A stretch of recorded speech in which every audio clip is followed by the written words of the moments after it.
Since we are coming back from the coffee break, I will ask you to put your device and mobile in silent mode again. I'm Petros Papachristou. I'm Chief Information Officer of EA Group of Hospitals. And I'm delighted today that I have to represent three very important speakers in this session towards a digital hospital. First of all, we have today here Mr. Steve Lieber. After 17 years as a President and Chief Executive Officer in HIMSS, he succeeded a lot and the numbers say a lot. He managed to take an organization 17 years ago with 34 employees and 20 million budget. And after 70 years, HIMSS is a very famous international organization with presence to many countries, more than 40, and a budget of 100 million. Most importantly, apart of the numbers, HIMSS is very famous about the model for EMRAM score, which is a model and give us the way how to take the right steps and to find the shortest pathway, as I see it, in order to succeed in our target, which is the digital hospital. Ladies and gentlemen, please welcome Mr. Lieber. And it is my pleasure to be here with you. I congratulate you on your commitment to improving health through the use of information and technology. This week has been a very busy week. There were 3 major eHealth programs this week. The eHealth Summit in Estonia, the Executive Leadership Summit in London, and then here at the end of the week in Greece.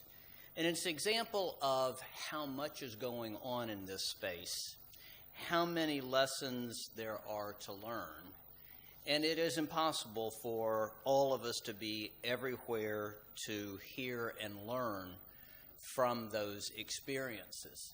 And so that's one of the purposes of HIMSS, is to bring the knowledge and experiences from around the globe and to share it across various populations with the idea of our vision, which is to improve health through the better use of information and technology. We are a not-for-profit, non-governmental organization, very much focused on that mission of better health.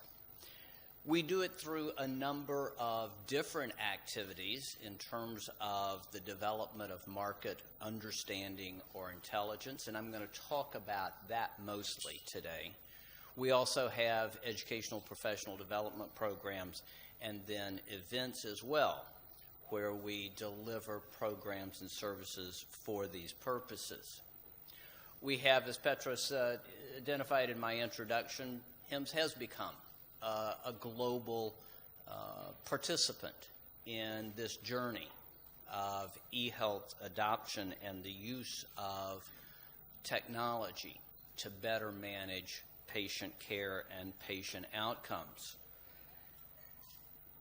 And we do this work through a variety of mechanisms. And on this slide, you see a number of countries that we work with. We work with individual hospitals. We also work with countries.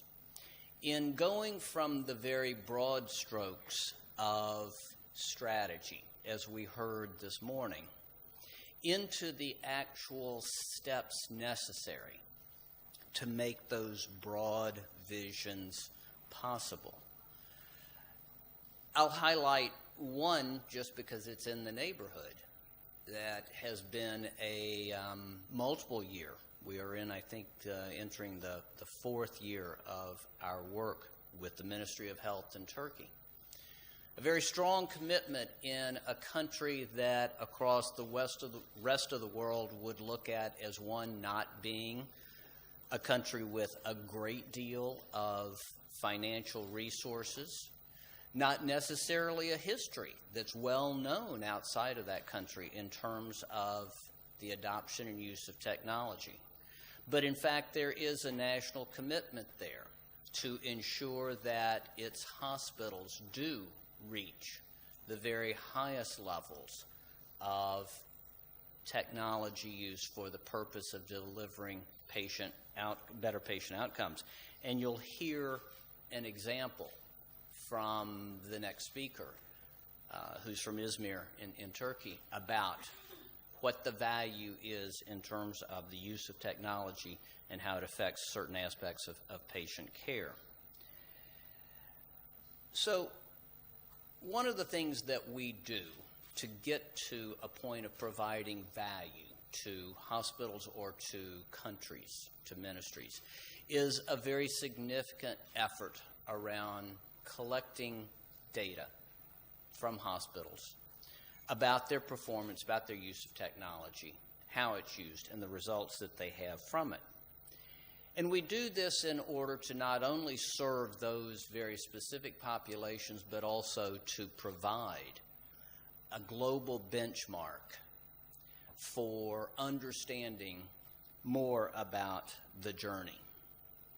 So you know, or should know, what your general objectives are, but do you have a clearly defined plan or blueprint to get there? Do you know where you are today? Do you have short-term and mid-term objectives and metrics and timetables to measure your performance against? Are you confident about the investments that you're making or going to make in technology? What we would suggest to you is there is an approach that has been validated across dozens and dozens of countries. It is not an actual step-by-step process, but it is a general roadmap or blueprint. And you see it in front of you here in terms of the EMR adoption model. It is a model which is organized around stages, each of which have very specific expectations that would be realized at that stage.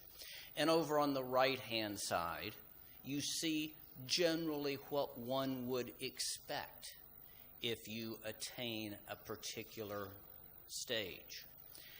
Generally speaking, as I'll articulate here in just a moment, at the lower levels, it's more about data capture. At the higher levels, it's more about analytics and actually changing the way medicine is practiced. The design of the model is very much around the functions accomplished than the technology itself. Yes, the technology checklist is there, and as we all know, the electronic medical record is not one system or one application. It is not so simple as being able to enter everything in one place and call that the medical record. It very much works across not only the single institution, but as I'll talk about at the end of my remarks, across the whole community that is engaged in delivering care. And what we are trying to ensure for those that follow this model is the statement at the bottom, that we are working to ensure the most relevant clinical information is available to the clinician at the right place at the right time. And then in our more recent model, our continuity of care model, is that this extends over periods, episodes of care, not a single point in time. So why? Why do we use this model? Well, as I said, it does reflect the work of dozens of countries, hundreds if not thousands of professionals who have looked at this and said, okay, what's the logical sequence? What do we have to have first before we can move to the next level? What are the steps that we need to get to that paperless environment where we have high levels of patient safety, low levels of medical error, and high incidence of positive patient outcomes? It also informs government, as we heard in several presentations earlier today. Governments have broad strategies of what they are seeking to attain, but we've got to bring them back every once in a while to the very specifics that operate at the physician practice, the general practitioner level, as well as the hospital. And so this model helps inform them. And as you'll see in some data I'm going to present quickly here, it also serves as a global benchmarking tool, so you can understand how do you measure up against the world, because all use this same model. Here you see a representation of scoring that we have from a handful of European countries, and as well as the European average overall on your far right. I present this just to give you an insight in terms of where various countries are. There are some, particularly in the Nordic and Scandinavia areas, who have been on this journey longer than most of us have. And you will see, generally speaking, higher numbers at the stage 5 and 6 level. You have other countries that have some fundamental operational structures that are keeping them at very low levels, and I point to Germany as an example. The lack of automation of basic ancillary services prevents them from moving beyond very low levels, and we see that as a significant challenge, and very much is a part of what I talk about when I'm in that country, of trying to get folks to recognize this stepwise approach that you first have to digitize everything. You've got to collect it, you start to use it, and then you start to analyze it. This gives you a general, broad description of those stages in groupings, as I've said before. At the low stages, the early stages, it very much is about digitization and capture and storage. Fundamental things that must happen before you can ever do anything with it. Stages 4 and 5 and 6 at a very high level really start to influence clinical decision-making and clinical practice. And then when you get into stage 7, you start to truly get into a place where you can begin to predict, anticipate, and intervene even before symptoms may develop because of the wealth of data that exists upon which to do analytics. So, it seems simple, I say with a smile, because of course we know it's not. And in fact, it takes a long time for this to occur. Now, this is just one country's example of the journey that they are on, and this is in the United States. And you look at the far left-hand side and the very high numbers, and the highlighted cells represent about 50%. In other words, that point at which you reach the tipping point of truly moving to a new stage. And 11 years ago, the United States was at a very low level of IT adoption. And you see how it has taken some 11 or more years to get to the upper end of this, and also at a very considerable expense. The time and the cost are not given. It can be done quicker, and the less legacy that you have in technology, actually the better. You can move faster. As we've seen in Turkey in particular, and in several other countries as well, there are economical ways to do this, and truly getting to the highest levels of IT adoption is within the reach of all developed countries in the world.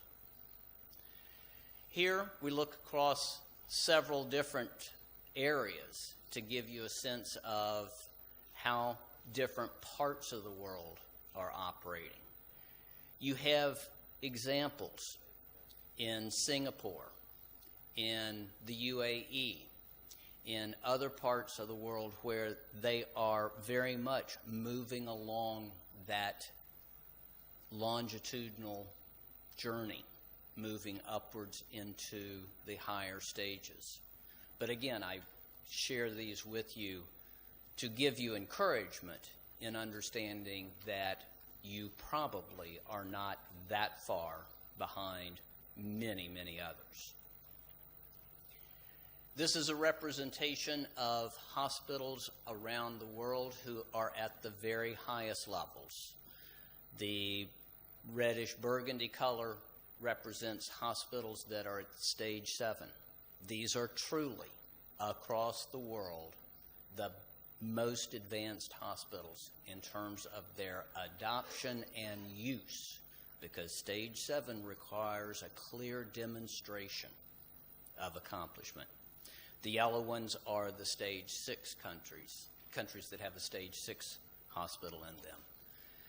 And again, share this with you just to reinforce the point. This very much is a global benchmark. So why? Just very quickly, with this audience, I don't think we need to revisit why should we make an investment in technology. I think it's very clear. But we've done a series of studies that look at the correlation between our EMRAM scores with things such as health grades, hospital quality data. We've done the same thing with the Joint Commission and the correlation between the stages and the number of quality metrics awarded by that credentialing organization. And then also with Leapfrog around hospital safety and the grading that they have. In each case, clear correlation that the higher the level of IT adoption, the higher stage, the better quality, the fewer errors. This is just the beginning. This is talking about IT adoption and use in an institution. We have a similar model for primary care, for physician practices. But those are dealing with the delivery of care in one setting, oftentimes at one time. What we really need to be focused on is the continuity of care, the care that's provided over multiple settings, over multiple incidences. And for this to work, truly, not only must data be digitized, it must be exchangeable. And so we can do a lot in terms of those early stages in digitizing, collecting, storing. But as we heard in the last presentation from Pat, the use of standards is incredibly important to ensure that we can share the data so that when patients move, the data moves with them. The model is built similarly to EMRAM in terms of the 8 stages that very much look at how we resolve the various issues to ensure that there is a good continuity of care data flow. Things ranging from at the low end, the very basic issue of ID. Are we talking about the same person when we're looking at multiple records? And then looking at internal collection and then external. A later stage here very much involves patient engagement and finally optimization. So what I say to you in summary, what we're out to do is provide whatever assistance we can to you, directly one-to-one to you in your practice or your institution or through your Ministry of Health, to begin to really understand that journey you're on, understand the complexity, put a framework to it so that you make smart investments. And through our experience around the globe, we have many examples that we can share with you of ill-timed or ill-conceived investments, as well as those that were well-timed and well-conceived. Thank you very much.